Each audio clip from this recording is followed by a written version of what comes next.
بسم اللہ الرحمن الرحیم۔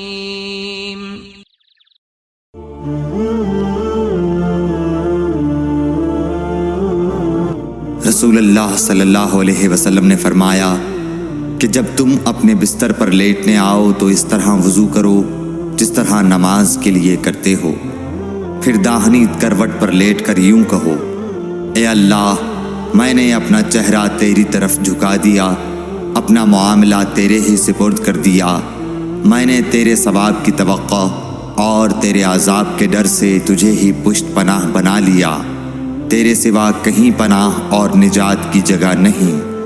اے اللہ، جو کتاب تو نے نازل کی میں اس پر ایمان لایا، جو نبی تو نے بھیجا میں اس پر ایمان لایا، تو اگر اس حالت میں اسی رات مر گیا تو فطرت پر مرے گا، اور اس دعا کو سب باتوں کے آخر میں پڑھ۔ حضرت برا کہتے ہیں کہ میں نے رسول اللہ صلی اللہ علیہ وسلم کے سامنے اس دعا کو دوبارہ پڑھا۔ جب آمنت بکتابک الذی انزلت پر پہنچا تو میں نے ورسولک کا لفظ کہہ دیا۔ آپ نے فرمایا نہیں، یوں کہو ونبیک الذی ارسلت۔ صحیح بخاری حدیث نمبر 247۔